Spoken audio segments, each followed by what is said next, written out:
everyone, welcome back to my kitchen. This is Cece, and today we are going to be making the perfect chicken and rice casserole, and it is something that I love to put together on a busy day coming up. I can prepare it the night before and just stick it in the oven when I get home, and it definitely has a flavor bomb to it because the flavors are blended together and they create this gorgeous combination to it. And I'll show you what I've done to up the flavor component in this. Okay, so as I said, you guys know I love my casseroles because I am always rushing everywhere trying to get things done, and this is perfect to have. Pop it in the oven. I always make extra because then I have leftovers for lunches and week dinners after this, so that I don't have to rush and make something when I get home.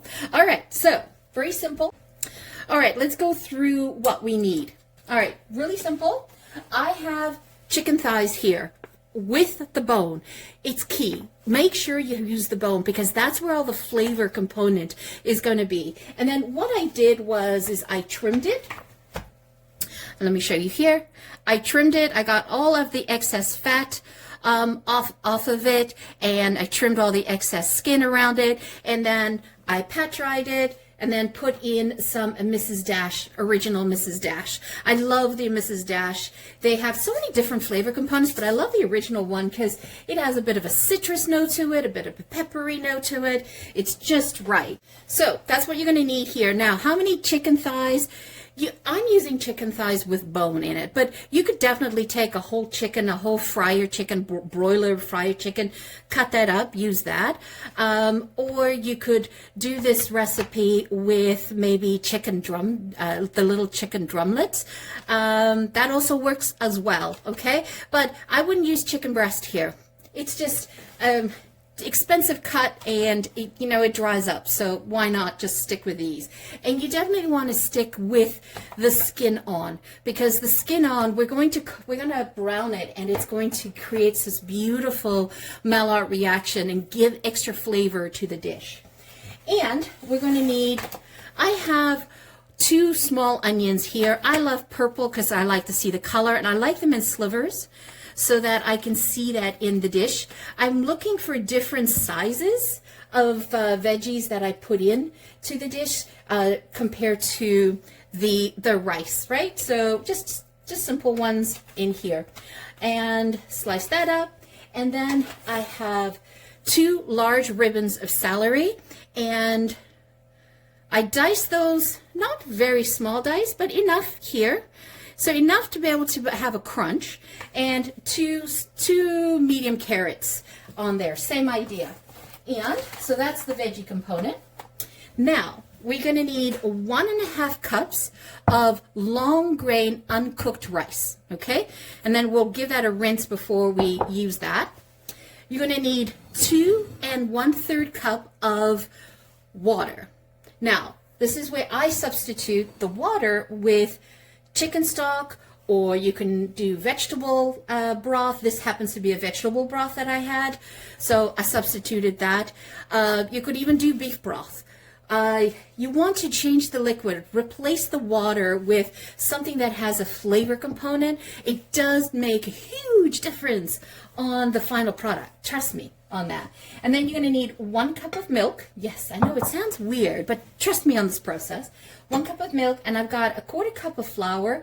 I'm going to use that to coat the chicken when we're going to brown them. And then you've got salt and pepper and Mrs. Dash. We're going to do that to taste. If you're looking for specific measurements of these, well, you're going to use a teaspoon of Mrs. Dash, or you could use poultry seasoning. That works out well. That also works out well. And you're going to need about 1/2 teaspoon of pepper. You can use black pepper. I like to use white because I don't like a really heavy peppery note. And salt.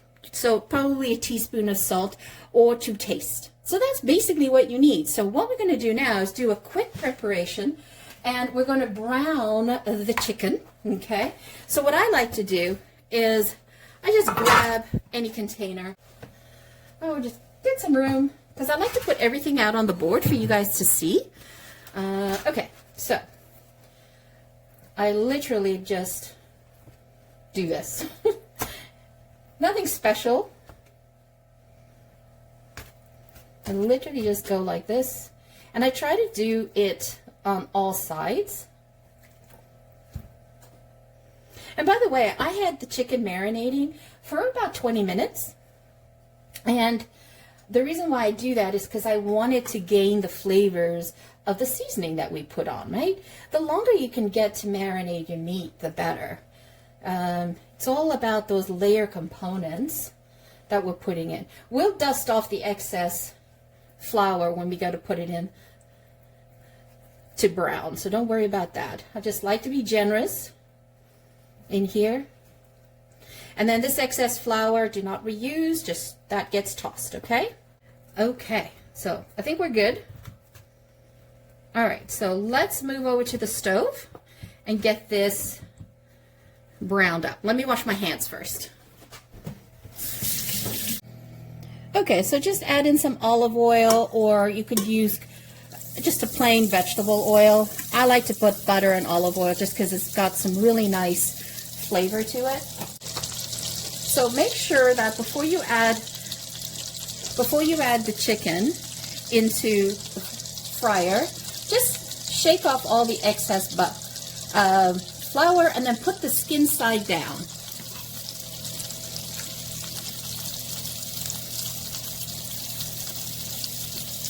Okay.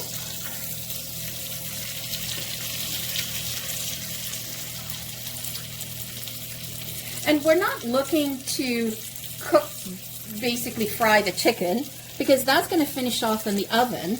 What we're just looking is to get a nice brown, toasty skin, get some flavor going in the pan, get that Maillard reaction.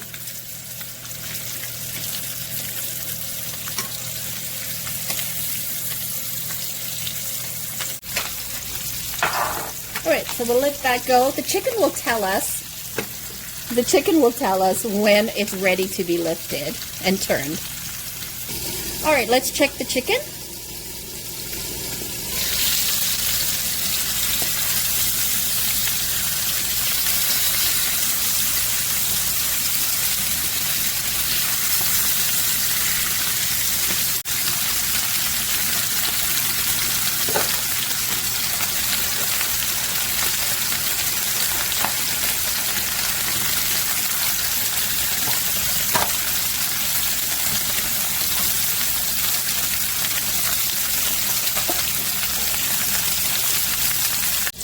So what I'm going to do now with the, we're still cooking that chicken, but we might as well put some of the onions in here and just render the onions in that chicken fat that we rendered off. Get some flavor. Again, we're building flavor. We'll just let that go for a bit. All right, so we're just going to put in the celery and the carrots. Again, I want to keep it al dente because it's going to cook safe in the oven. But all I'm doing here is just picking up all the flavor from the chicken that we sautéed, that we browned. And this last piece is still going at it.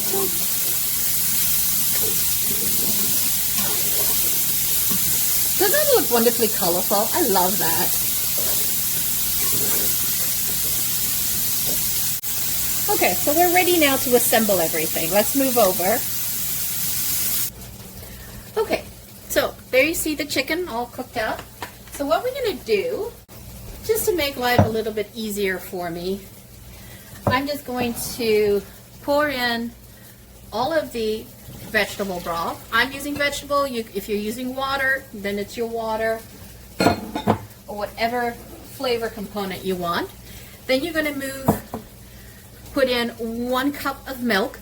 This can be 2% milk or whole milk. Stay away from like skim milk. It's just too liquidy. It ends up being too liquidy personally. Alrighty. Okay, and then we're going to add in, so it depends on how much you want. You want to do a teaspoon, a tablespoon. It's up to you. I'm going to add in a tablespoon of Mrs. Dash. That's going to be a nice strong flavor component. I'm going to do a teaspoon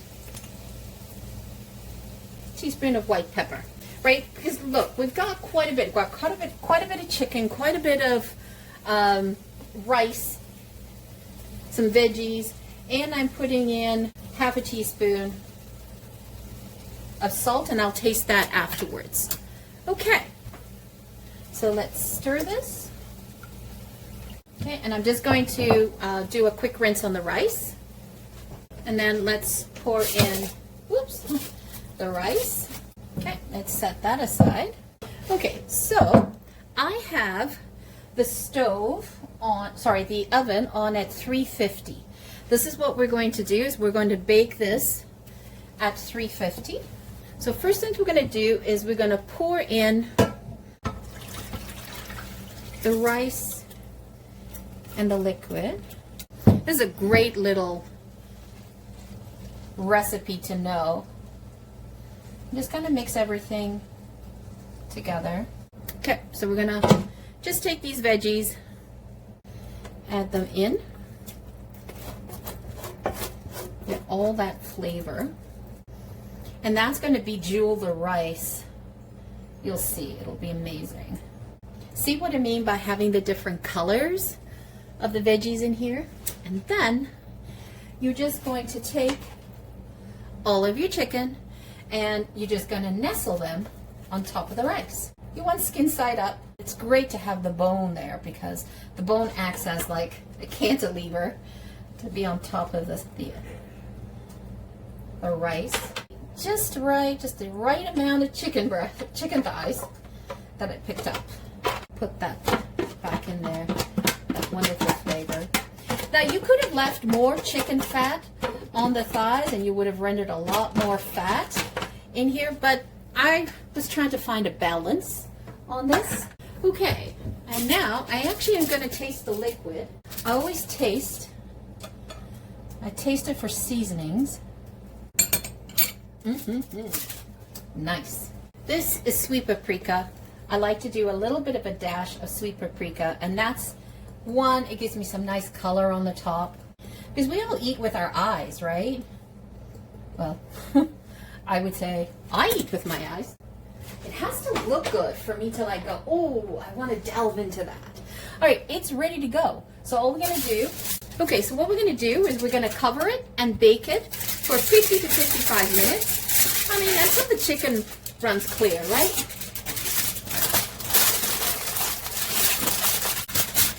All right, let's move that over. This is heavy, and I'll see you in 55 minutes.